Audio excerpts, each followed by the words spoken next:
Hello students, स्वागत है आपका केवी इंस्टीट्यूट मुंडावर द्वारा संचालित यूट्यूब चैनल करम विद्या मंदिर इंस्टीट्यूट में। आज के वीडियो में हम चर्चा करेंगे कक्षा 12 भौतिक विज्ञान चैप्टर 4 विद्युत धारिता में। बच्चों, जैसा कि आपने पढ़ा कि इससे पहले मैंने ध्रुवण, ध्रुवीय पराविद्युत पदार्थ, अध्रुवीय पराविद्युत पदार्थ, है ना, इनके बारे में आपको समझाया था। लास्ट टॉपिक मैंने ध्रुवण का ख़त्म किया था, जिसमें आपने पढ़ा कि ध्रुवण जो है प्रति एकांक कूलाम द्विध्रुव आघूर्ण के मान को ध्रुवण कहते हैं। कैपिटल P बराबर होता है P/V, ये फॉर्मूला होता है ध्रुवण का। ठीक है। तो कैपिटल P जो ध्रुवण सदिश है, सॉरी इसको क्या बोलते हैं, ध्रुवण सदिश।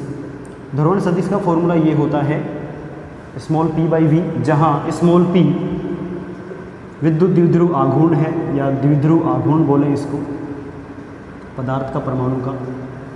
V आयतन है और कैपिटल P ध्रुवण सदिश है, ध्रुवण सदिश है। इसमें आपने एक चीज़ और समझी कि जो ध्रुवण सदिश होता है वह विद्युत क्षेत्र की तीव्रता की समानुपाती भी होता है। ध्रुवण सदिश P is directly proportional to capital E, पढ़ा आपने। यहाँ से आप एक नियतांक जनरेट कर रहे थे, कैपिटल P बराबर Sai E into capital E, जहाँ साई E x की तरह ऐसे करके बना लो इसको, एक नियतांक है, इसको बोलते हैं वैद्युत प्रवृत्ति। क्या बोलते हैं? वैद्युत प्रवृत्ति। ये पदार्थ के आवेशित होने के गुण को बताती है, वैद्युत प्रवृत्ति कहलाती है, क्योंकि यह एक विमाहीन राशि है, इसकी कोई विमा नहीं होती और इसका मात्रक भी नहीं होता है। यह एक मात्रकहीन राशि भी है और विमाहीन राशि भी है। ठीक है, अच्छा, ये आपने पढ़ा था। अब मैं बात करता हूँ आज के लिए विद्युत धारिता की।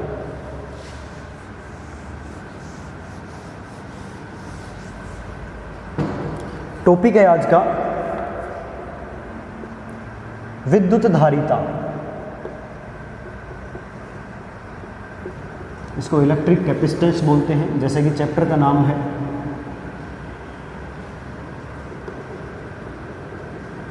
ये विद्युत धारिता है। बच्चों, जब दो वस्तुओं को आपस में रगड़ा जाता है, उनमें घर्षण की प्रक्रिया होती है, तो आवेशों का आदान प्रदान होता है। पता है आपको कि इन दो वस्तुओं को आवेशित करने के लिए उनको एक दूसरे से रगड़ा जाता है। तो एक वस्तु से इलेक्ट्रॉन निकल के दूसरी वस्तु में जाते हैं, तो एक वस्तु धनावेशित और दूसरी ऋणावेशित हो जाती है। इतना आपने पढ़ा। लेकिन क्या आपने ये सोचा कि एक वस्तु से दूसरी वस्तु में जब आवेश स्थानांतरित होता है तो आवेश एक साथ स्थानांतरित होता है या टुकड़ों में स्थानांतरित होता है?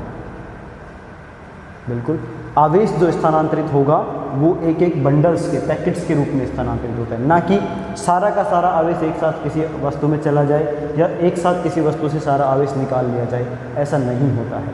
अर्थात जब किसी वस्तु को आवेशित करते हैं तो उस पर आवेश कुछ टुकड़ों के रूप में, पैकेट्स के रूप में स्थानांतरित होता है। तो वस्तु पे पहले से उपस्थित आवेश, इस वस्तु पे मान लो ये पहले से Q आवेश उपस्थित था, अब मैं इसको और अधिक आवेश दे रहा हूँ, तो और अधिक आवेश देने के लिए मुझे इसके प्रतिकर्षण बल के विरुद्ध आवेश को इसके अंदर एंटर करवाना पड़ेगा, है ना। इस वस्तु को अगर आवेशित करवाना हो और अधिक आवेश देना हो तो इसके ऊपर पहले से जो आवेश उपस्थित है उसके प्रतिकर्षण बल के विरुद्ध कार्य करके तब इसको आवेशित किया जा सकता है।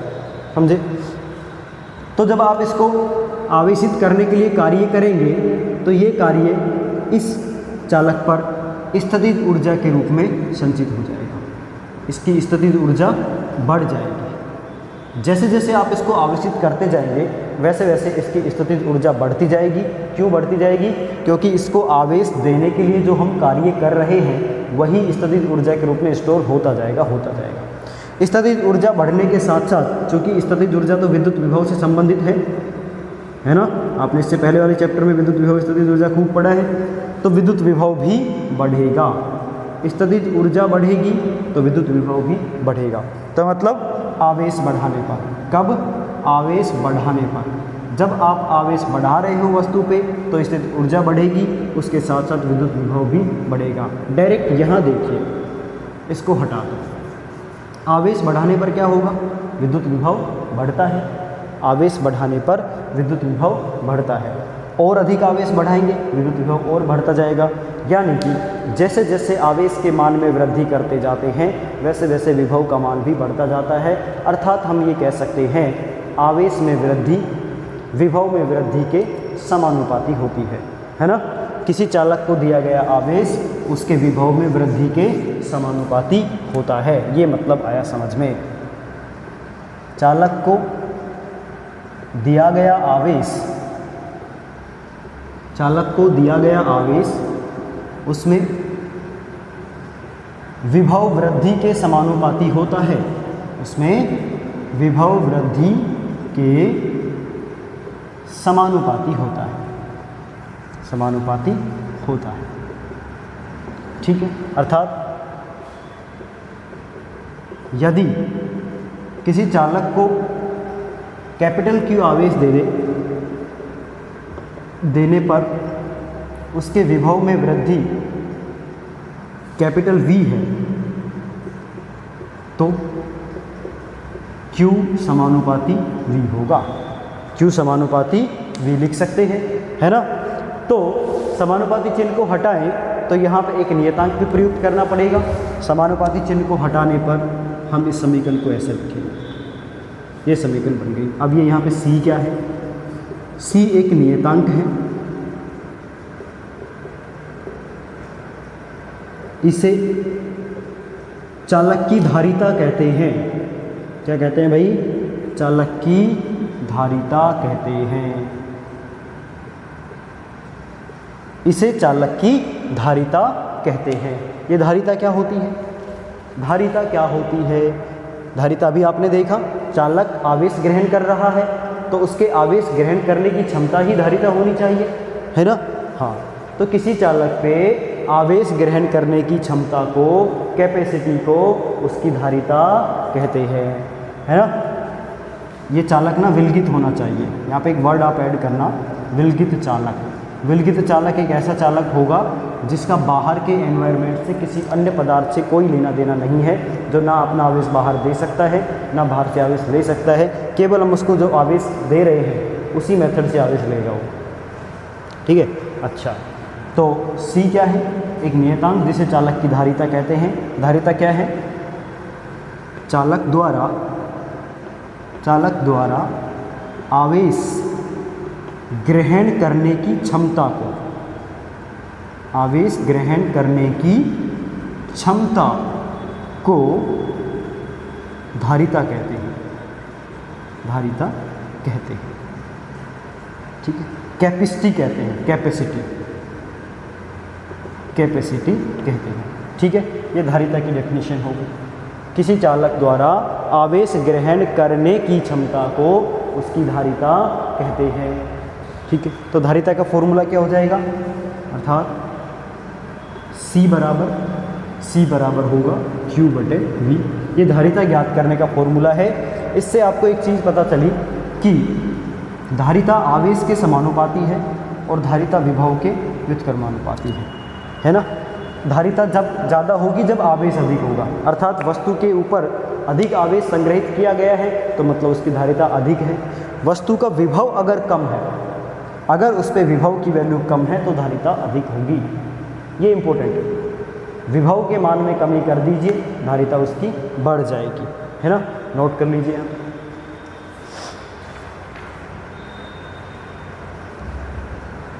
इस फॉर्मूले से आप ये भी तो कह सकते हो कि मैं ये मान के चलूँ कि भाई Q बराबर 1 कूलाम और V बराबर 1 वोल्ट। ये रख लेता हूँ मैं यहाँ पर। यदि Q बराबर 1 कूलाम और V बराबर 1 वोल्ट है तो C कितना होगा? 1। C कितना होगा? 1। अर्थात धारिता क्या हुई? चालक की धारिता आवेश की उस मात्रा के बराबर है, आवेश की उस मात्रा के बराबर है जो चालक के विभव में इकाई मान से वृद्धि कर दे। चालक की धारिता आवेश के उस मात्रा के बराबर होती है जो उसके विभव में इकाई वृद्धि कर देती है। तो मतलब 1 कूलाम अगर आवेश की मात्रा है तो धारिता 1 होगी। अगर आपने 2 कूलाम आवेश लिया और उसकी धारिता में, उसका विभव में 1 वोल्ट की वृद्धि हुई तो धारिता 2 होगी। अगर आपने 3 कूलाम आवेश लिया और उससे विभव में वृद्धि 1 वोल्ट होती है तो धारिता 3 होगी। अच्छा, 3 कर रहे हैं, क्या धारिता का कोई मात्रक नहीं होता क्या? होता है। चलो मात्रक देखते हैं। फॉर्मूला आया C बराबर Q/V, तो यहाँ से आप धारिता का मात्रक डिफाइन करेंगे। Q मतलब आवेश, तो आवेश का मात्रक भाग V विभव का मात्रक। ठीक है, तो धारिता का मात्रक क्या होगा? आवेश का मात्रक है कूलाम, क्या? कूलाम बटे वोल्ट, कूलाम बटे वोल्ट, C/V या CV इन्वर्स, ये धारिता का मात्रक है। कूलाम बटे वोल्ट लिखें, C/V लिखें या CV इन्वर्स लिखें। इसका एक अन्य मात्रक होता है, जो कि धारिता जो वर्ड है या धारिता के बारे में रिसर्च माइकल फैराडे ने की थी। माइकल फैराडे, इसके नाम के रेस्पेक्ट में धारिता का मात्रक फैरड भी रखा गया है। धारिता का अन्य मात्रक क्या है? SI मात्रक जिसको बोले फैरड, फैराडे नहीं फैरड, और इसका संकेत होता है कैपिटल F। तो धारिता को किस संकेत से दर्शाएंगे? कैपिटल F से, जो कि फैरड बोला जाता है। 1 फैरड बराबर होगा 1 कूलाम बाई वोल्ट। ये M के मात्रक से इसका समायोजन है। 1 फैरड 1 कूलाम बटे 1 वोल्ट के बराबर या 1 कूलाम बटे वोल्ट के बराबर होता है। ठीक है, अच्छा,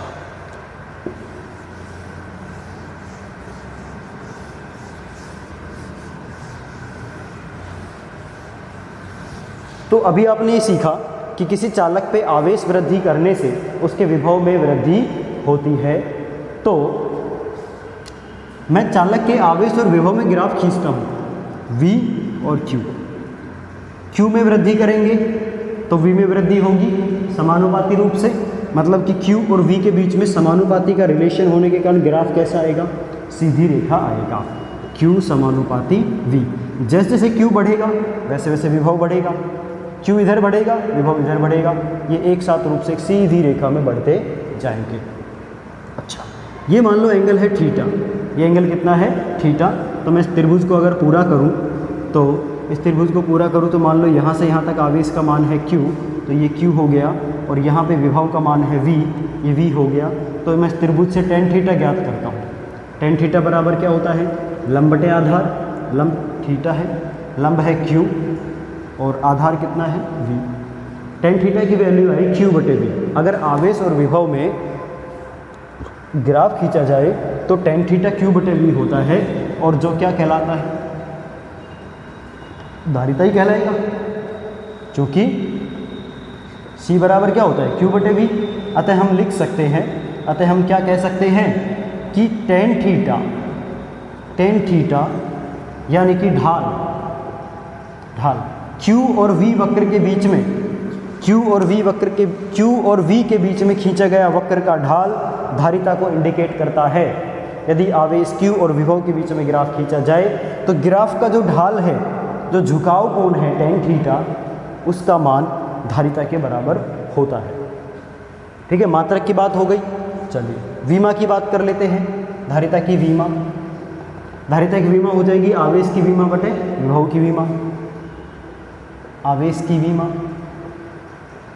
बटे विभव की विमा। अच्छा, इनकी विमा ही लिखिए।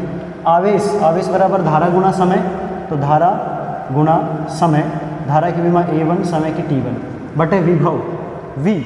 विभव की विमा किससे लिखेंगे? V बराबर, ये फॉर्मूला होता है W/Q, W/Q से लिख लीजिए। W है कार्य बराबर होता है बल गुणा विस्थापन बटे आवेश।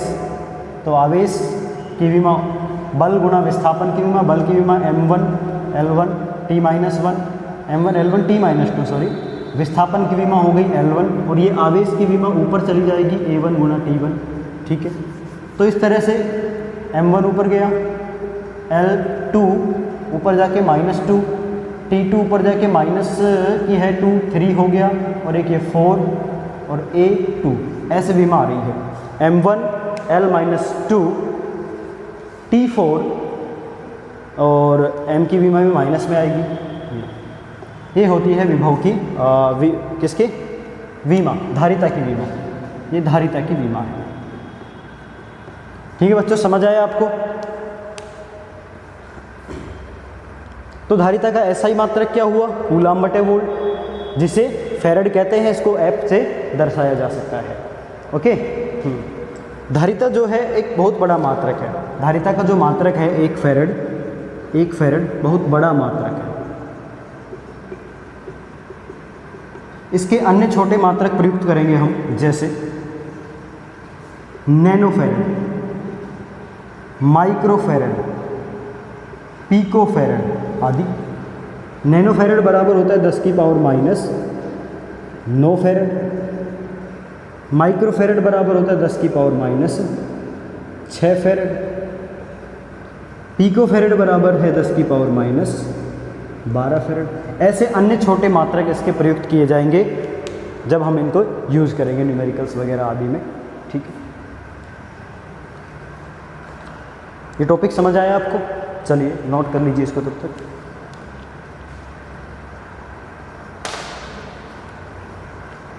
इसके बाद हम बात करेंगे विलगित गोलीय चालक की धारिता की।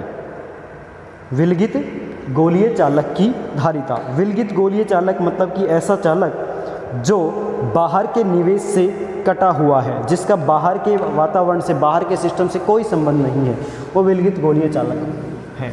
उसकी धारिता ज्ञात करना सीखेंगे। तो धारिता ज्ञात करना सीखते हैं, चलते हैं। धारिता ज्ञात करने के लिए आपको पहले विभव ज्ञात करना पड़ेगा, और विभव से आप धारिता का सूत्र लगा के मान ज्ञात कर सकते हो। टॉपिक है विलगित गोलीय चालक की धारिता। ठीक, ये मान लो कोई कैपिटल R त्रिज्या का एक चालक गोला है। इस पे कैपिटल Q आवेश दिया गया है, और जिससे इस पे विभव कैपिटल V उत्पन्न हो गया। ठीक है, इस पे विभव कैपिटल V उत्पन्न हो गया है। तो बच्चों, जब इसको कैपिटल Q आवेश से आवेशित करेंगे तो इसके आवेश के कारण इस पे कितना विभव उत्पन्न हुआ वो हम ज्ञात कर सकते हैं। कैपिटल R त्रिज्या का गोला है, इसको कैपिटल Q आवेश देने पर मान लो इसके विभव, इसमें उत्पन्न विभव कितना है? Capital V। तो विभव का फॉर्मूला कितना होगा? विभव V। इसको मैंने कैपिटल Q आवेश दिया, इस पे V विभव उत्पन्न हो गया। तो विभव का फॉर्मूला होता है गोले के लिए V बराबर KQ बटे R। पढ़ा है आपने? यस, बिल्कुल पढ़ा है। V बराबर होगा 1/4 पाई एप्सिलॉन नॉट Q बटे कैपिटल R। ये इस पे विभव का मान होगा।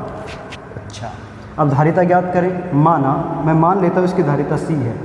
माना चालक की धारिता C है, तो C बराबर क्या होता है? Q बटे V ये होता है। Q कितना है? Q तो Q ही है। V कितना है? ये रहा। ये लिखा जाएगा ऐसे Q into 4 pi epsilon not R। ये ऊपर चला जाएगा, Q से Q कैंसिल। तो धारिता, विलगित गोलीय चालक की धारिता ज्ञात करने का सूत्र ये है क्या? 4 पाई एप्सिलॉन नॉट R, जहाँ पे R उस गोलीय चालक की त्रिज्या है, और 4 पाई एप्सिलॉन नॉट का मान हो जाएगा 1/9 गुणा 10 की पावर 9, और R है चालक की त्रिज्या। चालक की त्रिज्या ये मीटर में है। ठीक है, ऐसे ही मान रहेंगे। इस फॉर्मूले से आप गोलीय चालक की धारिता ज्ञात कर सकते हो।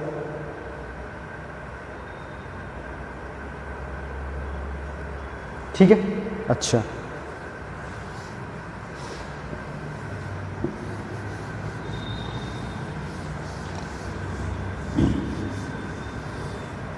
देखा जाए तो हमारी पृथ्वी भी एक गोलीय चालक है। देखा जाए तो पृथ्वी भी एक गोलीय चालक है। तो गोलीय चालक की जो धारिता है वो फॉर्मूला लगाकर पृथ्वी की धारिता ज्ञात कर सकते हैं। चलो, तो गोलीय चालक की धारिता का फॉर्मूला हो गया C बराबर 4 pi epsilon not R। 4 pi epsilon not तो एक कांस्टेंट है। इसका मतलब ये हुआ, इसका मतलब ये होता है बच्चों की जो धारिता है वो त्रिज्या के समानुपाती होगी, त्रिज्या के समानुपाती होगी। अर्थात किसी चालक की त्रिज्या बड़ी कर दी जाए तो धारिता भी बढ़ जाती है, यानी कि चालक के त्रिज्या को बढ़ाने से, यानी कि उसके आकार में वृद्धि करने से धारिता में वृद्धि हो सकती है। तो धारिता जो है आवेश के अलावा इन कारकों पर भी निर्भर करती है। आकार पर निर्भर करती है, आकृति, और इसके आसपास रखे अन्य माध्यम की उपस्थिति पर भी, अन्य माध्यम की उपस्थिति पर भी निर्भर करती है। ये धारिता इन कारकों पर निर्भर करती है। चालक का आकार पे, आकृति पे, अन्य माध्यम की उपस्थिति पर निर्भर करती है। यदि मैं ऐसे मान के चलूँ कि गोलीय चालक, ये तो निर्वात के लिए सूत्र था, किसी अन्य माध्यम में रखा हुआ है। यदि विलगित गोलीय चालक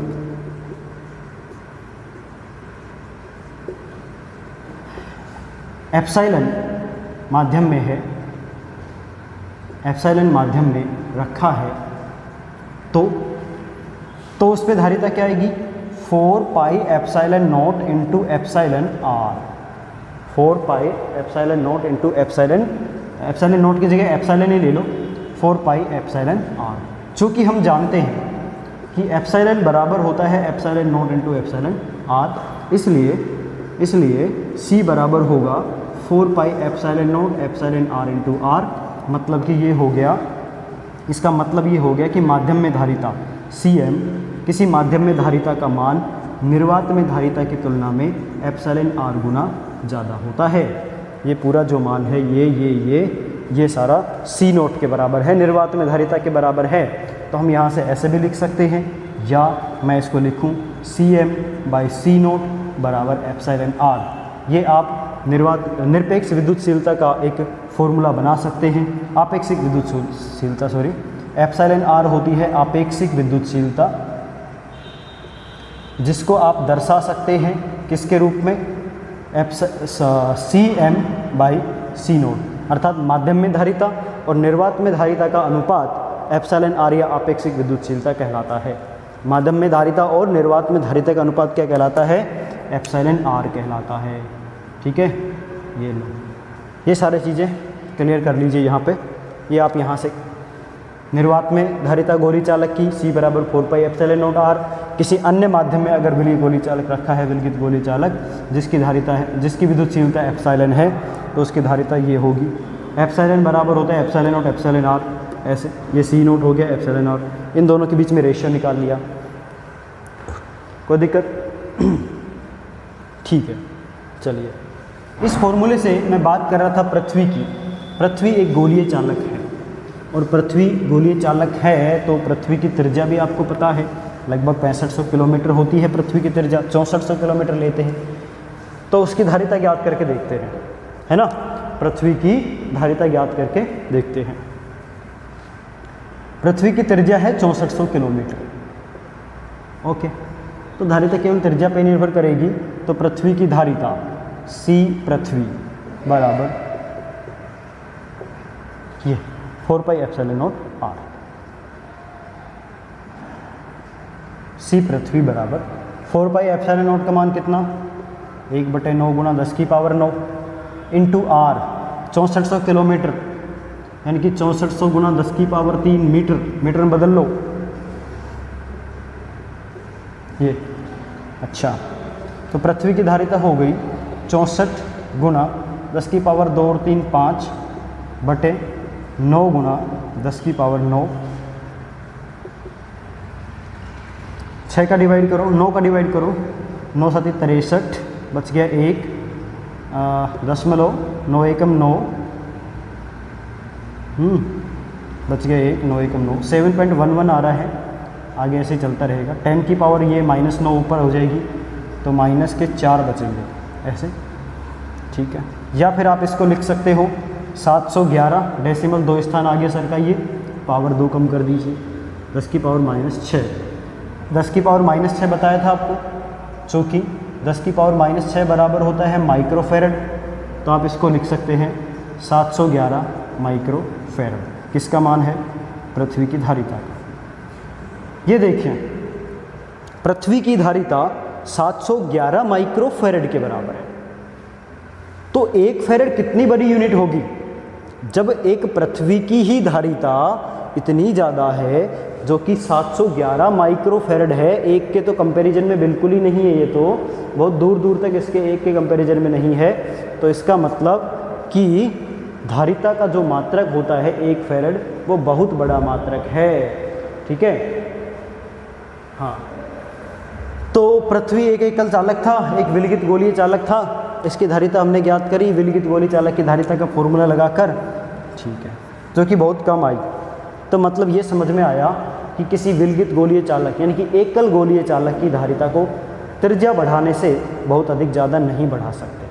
पता चल रहा है कि धारिता त्रिज्या से बढ़ेगी, हाँ बढ़ेगी, बट आप उसकी त्रिज्या कितनी ज़्यादा बढ़ाएंगे? पृथ्वी से बाहर थोड़ी ना जाएंगे। पृथ्वी तक भी अगर पृथ्वी के बराबर त्रिज्या का भी अगर कोई चालक बना लेते हो आप, तो भी उसकी धारिता 711 माइक्रोफैरड ही हुई। आपको तो इससे ज़्यादा धारिता का संधारित्र चाहिए, तो फिर हमें दूसरा कंसेप्ट लेना पड़ेगा। तब हमें अपना सोच थोड़ी सी बदलनी पड़ेगी, जिसके लिए हम कंसेप्ट लेके आएंगे संधारित्र का। ठीक है, संधारित्र से पहले मैं इस फॉर्मूले पे कुछ क्वेश्चंस करवा देता हूँ आपके NCERT examples. Example number 4.2, example number 4.2 है, ये बोला कि 1 फैरड धारिता के गोलीय चालक की त्रिज्या कितनी होगी? क्या आप इसे अलमारी में रख सकते हैं? एक चालक है जिसकी त्रिज्या है जिसकी धारिता है 1 फैरड, इसकी त्रिज्या हमें ज्ञात करनी है। चलिए, C बराबर 4 pi epsilon not R, R आपको ज्ञात करना है, तो R बराबर होगा C by 4 pi epsilon not. तो C की वैल्यू 1, 4 पाई एप्सिलॉन नॉट होता है 9 गुना 10 की पावर 9, तो त्रिज्या हो गई 9 गुना 10 की पावर 9 मीटर। यानी कि ऐसा चालक जिसकी धारिता 1 फैरड है, उसकी त्रिज्या 9 गुना 10 की पावर 9 मीटर होनी चाहिए, जो कि पृथ्वी से भी बड़ी त्रिज्या है, जो कि पृथ्वी से भी बड़ी त्रिज्या है। तो इसको अलमारी में रखना असंभव है। ठीक है ना, इसको अलमारी में रखना असंभव है। एग्जाम्पल देखिए नेक्स्ट 4.3, एक गोलीय चालक की वायु में धारिता दे रखी है और माध्यम में धारिता दे रखी है 12 फैरड। वायु में धारिता 2 फैरड, माध्यम में धारिता 12 फैरड, एप्सिलॉन आर पूछा है।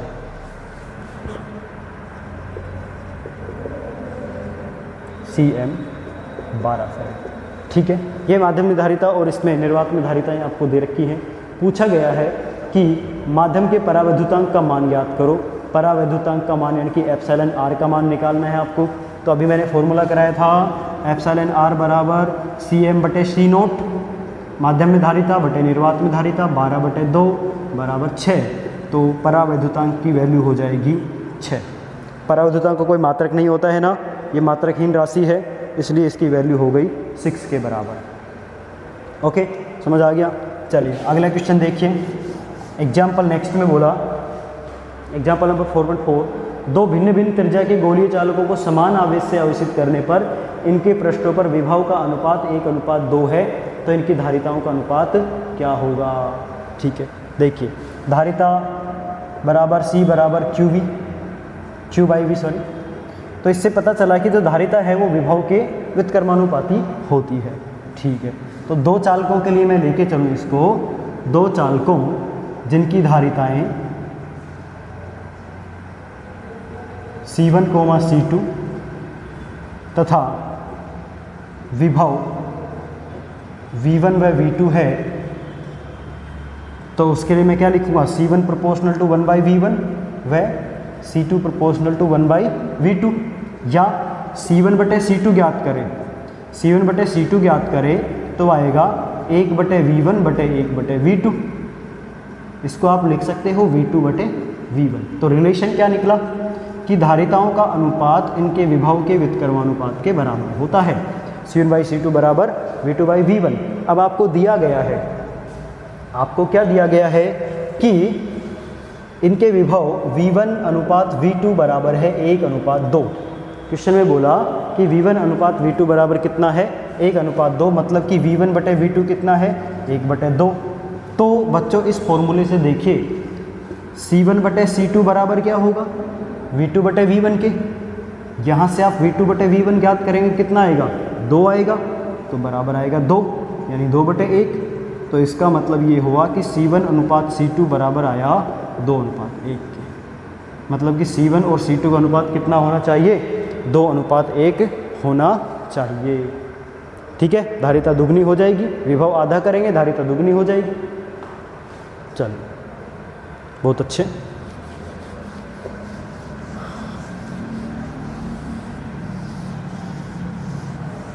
अब हमने ये समझा कि किसी विलगित चालक, किसी अकेले चालक की धारिता बढ़ाना बहुत मुश्किल काम है। एक ही रास्ता है आपके पास कि भाई उस चालक की त्रिज्या बढ़ाते जाएं, तो धारिता बढ़ेगी। लेकिन त्रिज्या को बहुत अधिक बढ़ाना पॉसिबल नहीं है, तो हम इसको अलग तरीके से धारिता को बढ़ाएंगे, जिसका कंसेप्ट है संधारित्र। ठीक है, संधारित्र, कैपेसिटर। ठीक है, हम संधारित्र यानी कि कैपेसिटर पढ़ेंगे। तो क्यों पढ़ेंगे, क्योंकि हमने सीखा कि किसी चालक की धारिता उसके आकार में वृद्धि करके बहुत अधिक नहीं बढ़ाई जा सकती। ठीक है, तो हम इसकी धारिता बढ़ाएं कैसे। तो किसी चालक के आकार में बिना परिवर्तन किए अगर हम धारिता बढ़ा सके, है ना, बिना आकार में वृद्धि किए, आकार में वृद्धि किए बिना, आकार में वृद्धि किए बिना, आकार में वृद्धि किए बिना चालक की धारिता में वृद्धि, चालक की धारिता में वृद्धि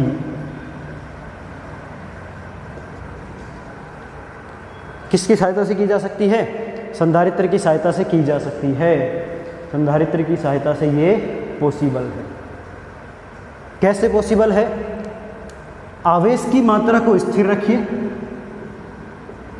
आवेश की मात्रा को स्थिर रखकर विभव में कमी करके, विभव में कमी करके की जा सकती है, की जा सकती है। ये है भाई मेन कंसेप्ट आपका। आकार में वृद्धि किए बिना चालक की धारिता में वृद्धि कैसे होगी, आवेश की मात्रा को स्थिर रखकर और उसके विभव में कमी करके वृद्धि की जा सकती है, वृद्धि की जा सकती है ना। समझिए इस मतलब को कि किसी चालक के आकार में वृद्धि किए बिना चालक की धारिता में वृद्धि करने के लिए उसके विभव में कमी करनी पड़ेगी। तो चलिए पढ़ते हैं संधारित्र का सिद्धांत। ठीक है, संधारित्र का सिद्धांत क्या है। संधारित्र हो गया ये। संधारित्र को ना हम, इसका जो प्रतीक है संधारित्र का, वो हम ये प्रयुक्त करेंगे, 2 समांतर लाइनें। संधारित्र में 2 एक जैसी प्लेटें एक दूसरे के समांतर रखी होती हैं। ठीक है, और उन प्लेटों के समांतर स्थिति होने के कारण इसका संकेत ये बनाया गया है, या इसका संकेत ऐसे भी होता है, ऐसे काट देते हैं इसको। ये तो हो गया फिक्स, नियत संधारित्र, नियत धारिता का संधारित्र, और ये है परिवर्तनशील धारिता का संधारित्र। परिवर्तनशील धारिता है, इसका मान आप बदल सकते हो, इसका मान नहीं बदल सकते हो। ठीक है, ओके। तो मैं संधारित्र के सिद्धांत की ओर चलता हूँ।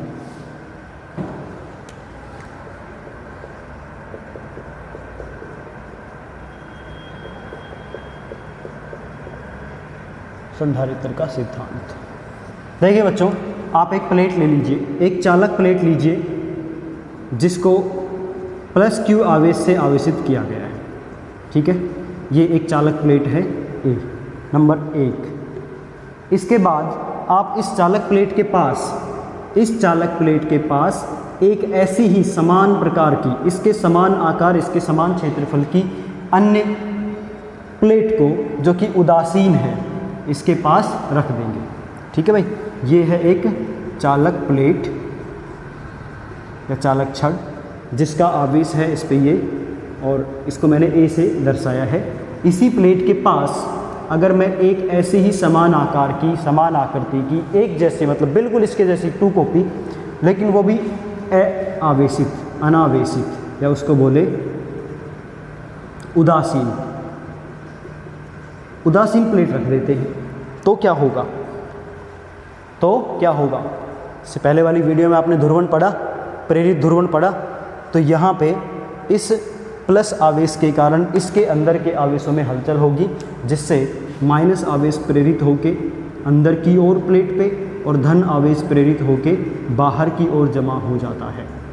इससे होगा क्या, तो ये उदासीन थी पहले, मतलब कि इस पर कोई आवेश नहीं था, तो इसका ऋणावेश तो धनावेश की ओर और धनावेश ऋणावेश से दूर की ओर जमा हो गया।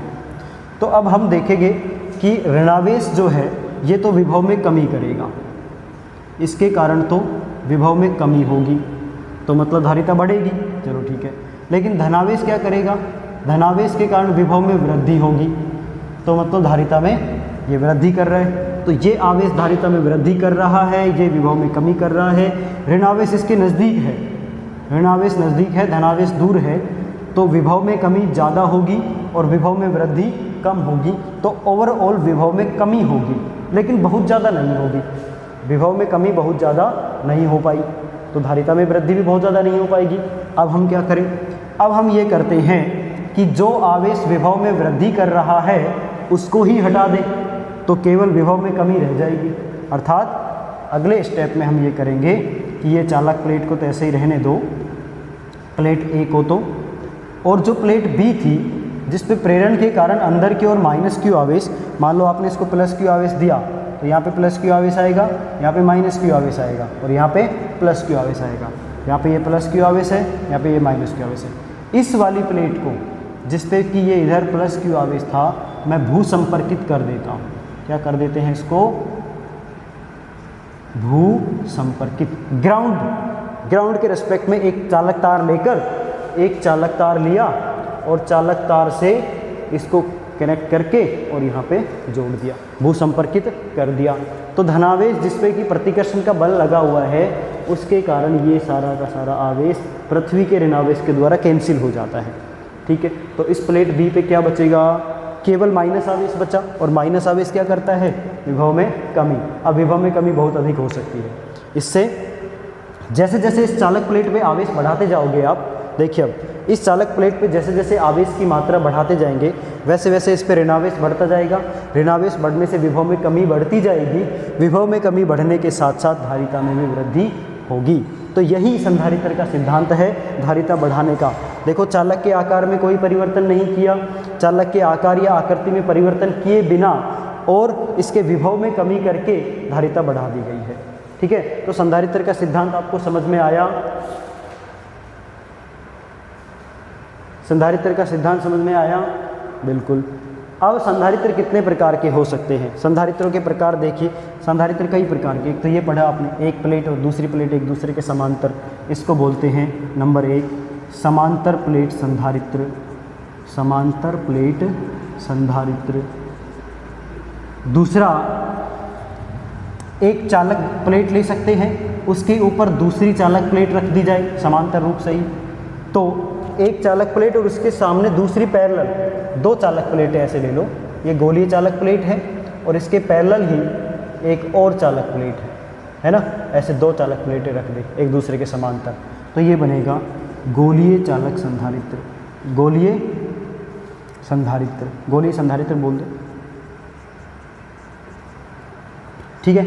अच्छा, आप संधारित्र ऐसे भी बना सकते हो, ये एक बेलनाकार चालक लिया, इस बेलनाकार चालक के अंदर ही एक और बेलनाकार चालक रख दिया, दोनों एक दूसरे के पैरेलल, और इसके बीच वाले माध्यम में, बीच वाले में कोई परावैद्युत पदार्थ भर दिया, बीच वाले हिस्से में इसके और इसके बीच में जो खाली जगह बचेगी यहाँ पे, यहाँ पे, यहाँ पे, यहाँ पे, तो ये वाला संधारित्र क्या कहलाता है, बेलनाकार संधारित्र। बेलनाकार संधारित्र। ठीक है बच्चों, तो समझ आया आपको संधारित्र का सिद्धांत और संधारित्र के प्रकार। 3 प्रकार बताए मैंने, समांतर प्लेट संधारित्र ये पढ़ा आपने, गोलीय संधारित्र ये, और बेलनाकार संधारित्र। बेलनाकार, 2 बेलनाकार चालक पदार्थों को एक दूसरे के बीच में रख देते हैं। ठीक है, अच्छा जी, तो अब हम बात करते हैं अगले टॉपिक की। संधारित्र के सिद्धांत के बाद नेक्स्ट टॉपिक पे चलते हैं अब हम, समांतर प्लेट संधारित्र की धारिता की।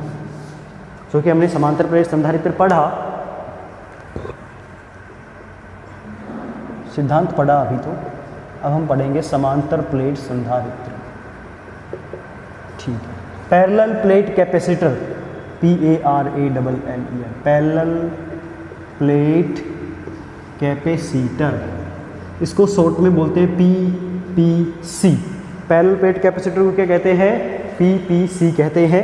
इसमें दो समान आकार समान आकृति की दो चालक प्लेटें एक दूसरे के समांतर रख दी जाएंगी। मान लो ऐसे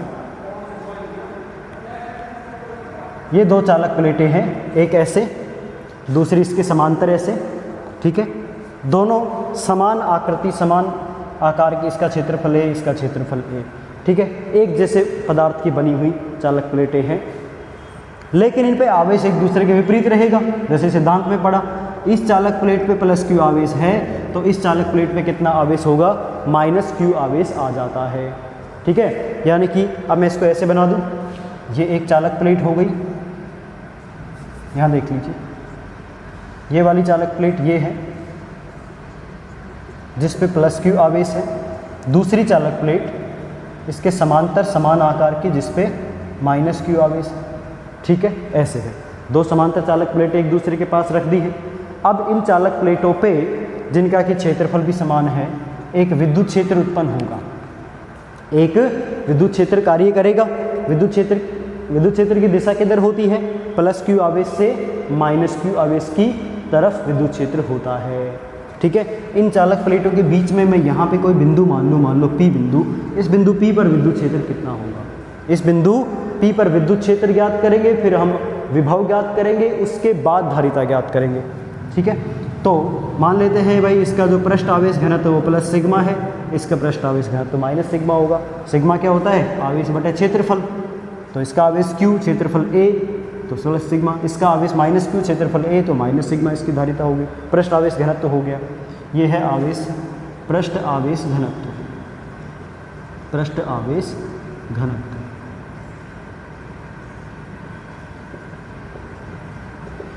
ओके, ठीक है। यहाँ पे देखिए इसका विद्युत क्षेत्र इस पे इस तरफ होगा और इसके कारण विद्युत क्षेत्र किधर होगा? माइनस क्यू आवेश की तरफ होगा। समझ रहे बात को? बिंदु P पे जो कि यहाँ पे रखा है, इस बिंदु P पे प्लस आवेश के कारण विद्युत क्षेत्र होगा E1 इस तरफ, और माइनस क्यू आवेश के कारण विद्युत क्षेत्र किधर होगा? इस तरफ। मैं इसको यहाँ लिख देता हूँ, यहाँ पे E2 भी इस तरफ और E1 भी इस तरफ, ठीक है। तो कुल विद्युत क्षेत्र कितना हुआ? कुल विद्युत क्षेत्र हो गया E1 प्लस E2। चूंकि प्लस आवेश के कारण विद्युत क्षेत्र बाहर की ओर, माइनस आवेश के कारण विद्युत क्षेत्र अंदर की ओर, तो दोनों विद्युत क्षेत्रों की दिशा समान, तो कुल विद्युत क्षेत्र प्लेट के अंदर कुल विद्युत क्षेत्र हो गया E बराबर E1 vector plus E2 vector. एक ही दिशा में है, दोनों ऐड हो जाएंगे। चूँकि आपने पहले चैप्टर में पढ़ा है, किसी आवेशित चालक प्लेट के कारण विद्युत क्षेत्र, किसी आवेशित चालक प्लेट के कारण विद्युत क्षेत्र यहाँ पे E1 बराबर होगा सिग्मा बाई 2 एप्सिलॉन नॉट, और E2 बराबर भी क्या होगा? Sigma by 2 epsilon not. तो इन दोनों की वैल्यूज रख दीजिए, sigma by 2 epsilon not, sigma by 2 epsilon not, ठीक है। सिग्मा बाई 2 कितना? E बराबर sigma by epsilon not, E बराबर सिग्मा बाई एप्सिलॉन नॉट। ये विद्युत क्षेत्र उत्पन्न होगा, ठीक है। E बराबर कितना हो गया बच्चों? सिग्मा बाई एप्सिलॉन नॉट, चूँकि सिग्मा कितना है? Q बाई A, इसलिए E बराबर होगा Q by A epsilon not. ये इक्वेशन नंबर 1 हो गया, जो कि इन दोनों समांतर प्लेटों के बीच में जो बिंदु होगा यहाँ पे ये बिंदु, इस बिंदु पर विद्युत क्षेत्र ज्ञात कर लिया आपने। तो विभव ज्ञात करेंगे अब। तो विभव देखिए, विभव V बराबर E इंटू डी, फॉर्मूला होता है विभव का, V बराबर E इंटू डी। डी है चालक प्लेटों के बीच की दूरी, इन दोनों चालक प्लेटों के बीच की दूरी है स्मॉल d। तो विभव का फॉर्मूला E बराबर Q बटे A epsilon naught into D, ऐसे लिख सकते हो आप। ये विभव का फॉर्मूला हो गया। अब चूँकि आपने पढ़ा धारिता बराबर है C, जिसका फॉर्मूला है Q बटे V। तो Q बटे V रख के आप धारिता ज्ञात कर सकते हैं। Q बटे V का मान रखिए ये Q इंटू डी बटे A एप्सिलॉन नॉट, जो कि ऊपर लिखा जाएगा। Q से Q कैंसिल, तो यहाँ पे बचा C बराबर क्या बचा है? यहाँ लिख देता हूँ मैं, यहाँ देखिए C बराबर बचा है आपके पास epsilon naught A by D, epsilon naught A by D. ये है एक समांतर प्लेट संधारित्र की धारिता ज्ञात करने का फॉर्मूला, जो हमें ये बताता है कि धारिता प्लेट के क्षेत्रफल के समानुपाती है, प्लेटों के बीच दूरी के व्युत्क्रमानुपाती है, और धारिता माध्यम की विद्युतशीलता के पर भी निर्भर करती है। धारिता इन कारकों पर निर्भर करेगी। अगर इन चालक प्लेटों का क्षेत्रफल बढ़ा दिया जाए, बड़ी प्लेटें लें तो धारिता बढ़ेगी, या इन चालक प्लेटों के बीच में दूरी कम कर दें तो भी धारिता में वृद्धि होगी। ठीक है बच्चों, तो आज की वीडियो में इतना ही। बाकी के टॉपिक्स कवर करेंगे नेक्स्ट वीडियो में, तब तक पढ़ते रहिए। Thank you.